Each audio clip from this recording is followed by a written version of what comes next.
Ògo ni fún Ọlọ́run lókè ọ̀run. A kí yín kú àbọ̀ sórí ètò yìí, wákàtí ìdáǹdè. Olúwa yóò dìde, gbogbo àwọn ọ̀tá rẹ̀ yóò sì túká ní orúkọ Jésù. Orúkọ Jésù. Ọlọ́run rà padà. A dúpẹ́ lọ́wọ́ yín àti gbẹ̀ngà. A dúpẹ́ fún àánú ìgbà gbogbo. A dúpẹ́ fún oore ọ̀fẹ́. A dúpẹ́ torí pé ẹ fìgbà kan fi wá sílẹ̀. A dúpẹ́ fún orílẹ̀-èdè. A dúpẹ́ fún ìlú tí a wà, ìlú Èkó. A sì dúpẹ́ fún gbogbo àwọn ènìyàn tí ẹ fi ń ràn wá lọ́wọ́. Ayérayé, Olúwa ẹ gbọ́ ọpẹ́ wa. A dúpẹ́ fún àǹfààní náà táwa náà ní láti lè máa pe orúkọ yín. Olúwa ẹ gbọ́ ọpẹ́ wa, ẹ gbà yín wa.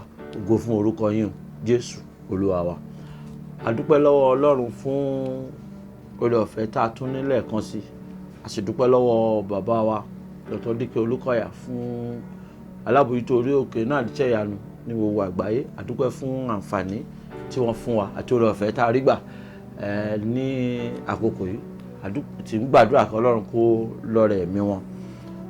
Má gbàgbé lọ́sẹ̀ tó kọjá a fún yín ní iṣẹ́ àmúrelé tí í ṣe àdúrà tá a ní kí a gbà ní ọ̀sẹ̀ tó kọjá. Mo sì gbàgbọ́ pé ọ̀pọ̀lọpọ̀ alàgbà àdúrà náà. Mo gbà ládùúrà báyìí pé èrè àdúrà tó gbà lórúkọ Jésù kó mú ẹ̀rí jáde. Mo gbà ládùúrà pé pẹ̀lú ojú ayé ẹ̀rí ńlá kó farahàn. Ohun tí ò ṣẹlẹ̀ rí sí rere láyé ẹ láti ìsinsìnyí lọ kọ́run kó mú kó farahàn. Kó ní ẹ̀rí, kí inú ẹ kó dùn, kí ògo ẹ kó sún síwájú, kí ayọ̀ ẹ kó sì di púpọ̀. Jésù Kristi Olúwa wa.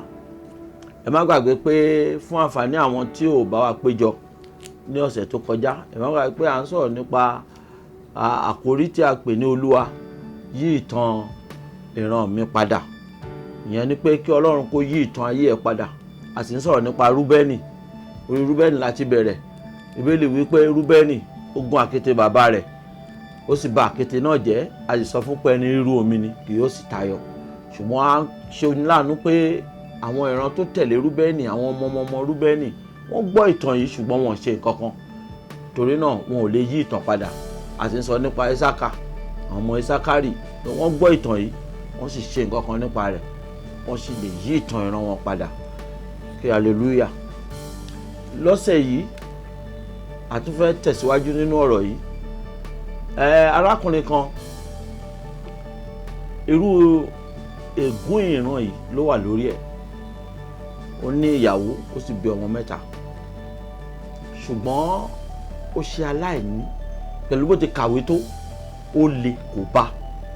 Ṣùgbọ́n ní ọjọ́ kan gbọ́rù wàásù báyìí. Ó ní àfi tí Ọlọ́run bá yí ìtàn wọn padà. Ó sì bẹ̀rẹ̀ sí gbàdúrà. Ó bẹ̀rẹ̀ sí gbàdúrà. Ó bẹ̀rẹ̀ sí gbàdúrà. Láàárọ̀ ọjọ́ kan nígbà tí ó dé láti ṣọ́ òru, iwájú ilé ló wà tó ń fọnu. Ní láńlọ́ọ̀dù tuntun tó ra ilé náà dé. Láì mọ̀ pé láńlọ́ọ̀dù tuntun tó ra ilé ọ̀rẹ́ òun ni, níbi tí Ọlọ́run ti fẹ́ yí ìtàn rẹ̀ padà. Nígbà tí láńlọ́ọ̀dù kó wọn jọ, wọ́n ní èèyàn kan jẹ owó lé ń bì, tani arákùnrin lóhun ni.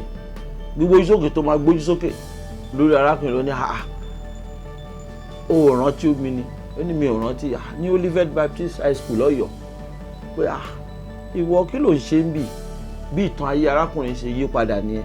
Láàárín wákàtí 24 arákùnrin ní ilé, arákùnrin ní mọ́tò, ó sì fi owó tí ó jọjú ó fi sí àkáǹtì ẹ̀. Mo ń gbàdúrà fún ọ náà tó ń wò mí. Lórúkọ Baba, Ọmọ àti Ẹ̀mí Mímọ́, ìtàn ayé ẹ kó yí padà sí rere. Olóore tí ó yí ìtàn ayé ẹ padà láàárín ọjọ́ 14 kí ọ̀run kó rán sí ẹ. Olóore tí ó fà ọ́ kúrò nínú ìtàn búburú, tí ó tì ọ́ wọnú ìtàn rere ayé ẹ, lórúkọ Jésù kọ́run kó rán sí ẹ. Má gbàgbé, à ń sọ̀rọ̀ nípa ìtàn tí ó burú. Mósè ó korí bọnú ìtàn yìí, ṣùgbọ́n àwọn ọmọ tí a bí lẹ́yìn rẹ̀ wọn ò lè yí ìtàn yìí padà. Tí a bá wo ìwé Kíróníkù orí 5 bẹ̀rẹ̀ láti ẹsẹ̀ 1 dé 3, àwọn ọmọ Rúbẹ́nì tí a sọ nípa wọn, wọ́n kọ̀ láti ṣe nǹkan kan sí ìtàn bàbá wọn, síbẹ̀ wọn kò lè yí ohunkóhun padà. Ṣùgbọ́n mo fẹ́ kó kígbe lóhùn rárá báyìí níbi tó wà tí o ti ń wò mí. Mo fẹ́ kó kígbe pé Olúwa yí ìtàn yìí padà fún mi.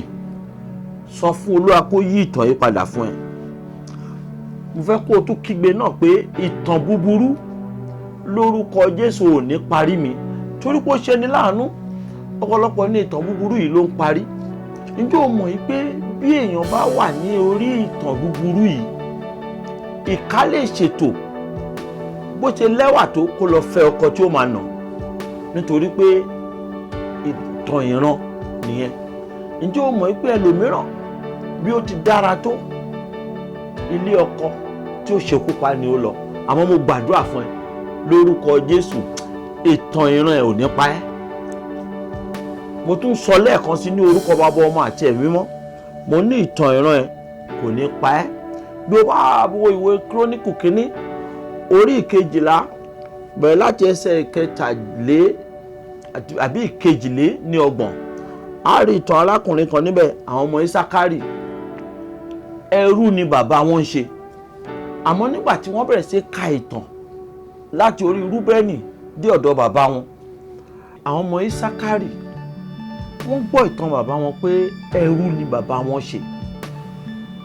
Àmọ́ wọ́n ṣe nǹkan kan lórí ìtàn yìí, wọ́n sì yí padà, ọ̀run sì yí padà fún wọn, wọn ò sì ṣe ẹrú mọ́. Bí o ti ń wò mí léyìn, ó fẹ́ kí wọn náà ṣe nǹkan kan lórí ìtàn yìí. Àfi tó o bá kí ń ṣe aláwọ̀ dúdú tí o wá láti ilẹ̀ káàárọ̀ òjíire ló máa ní ò ní ìtàn kan tó fẹ́ kó yí padà. Torí náà mo fẹ́ kí wọn náà kó ṣiṣẹ́ sórí ìtàn yìí, pàápàá lórí àwọn kókó àdúrà tí a tún máa gbàdúrà rẹ lórí lónìí. Mo fẹ́ kó o mú kálámù ẹ, kó o mú pépà ẹ, kó o kọ wọ́n sílẹ̀, kó o lè gbàdúrà ẹ lórí kí ìtàn yìí lè yí padà lórí ẹ. Má gbàgbé bí ìtàn yìí bá yí padà lórí ẹ, á ran àwọn ọmọ tí wọ́n náà bí, kí àwọn ọmọ tó o bí má bàa kó sínú ìtàn búburú náà. Mo ń rọ̀ ẹ́ kó o gbàdúrà ẹ. Àdúrà kíní tí wàá gbà, mo fẹ́ kó o kọ sílẹ̀ báyìí pé agbára Ọlọ́run bọ́ọ̀lù mi kí n lè yí ìtàn ìran mi padà látòrí mi.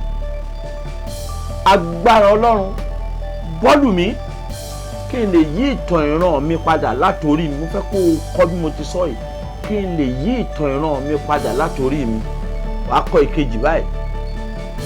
Iná Ọlọ́run láti òkè wá bá ìpìlẹ̀ ìtàn ìran mi tó ń dààmú mi jẹ́.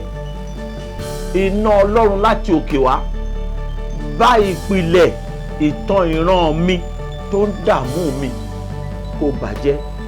Kejì nìyẹn, mo fẹ́ kó kọ sílẹ̀ bẹ́ẹ̀. Wàá kọ ìkẹta náà.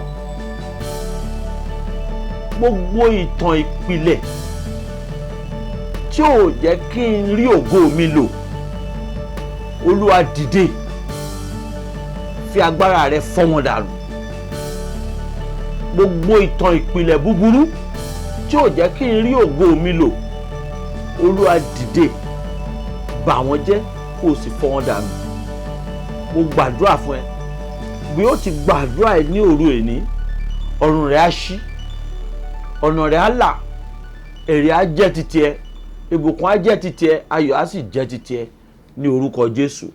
Má gbàgbé ìpàdé tó ń wáyé ní olú ìjọ wa orí òkè náà àdìsẹ́ ìyanu 13 ọ̀la sì ń bọ̀.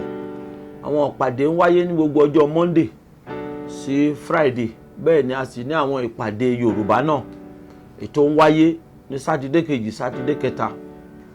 Jésù ń dúró dè ọ́, wá bá Jésù pàdé, ọba tí ń yanjú ìṣòro ẹni tí sì ń yí ìtàn padà. A dúpẹ́ lọ́wọ́ Ọlọ́run fún iléeṣẹ́ tí ó gbà wá láàyè yìí. Àdúrà wa ni pé ọwọ́ wọn yóò máa ròkè, Ọlọ́run yóò sì dá wọn sí. A dúpẹ́ fún gbogbo ojú tó wò wá náà, a sì dúpẹ́ fún gbogbo àwọn tí ó ṣe alátìlẹyìn wa. Bí Ọlọ́run ti ń bẹ tẹ́mi ẹ̀ ń bẹ pẹ̀lú, ẹ̀ ní wá ìrètí. Ògo fún orúkọ Olúwa. Àwọn nọ́mbà tí ẹ pè wá sí ni fún ìgbanímọ̀ràn, àdúrà àti ìgbaníyànjú 080 716 0472 lẹ́ẹ̀kan sí 0806 716 0472. Nọ́mbà ìkejì nìyí 080 33 478 734.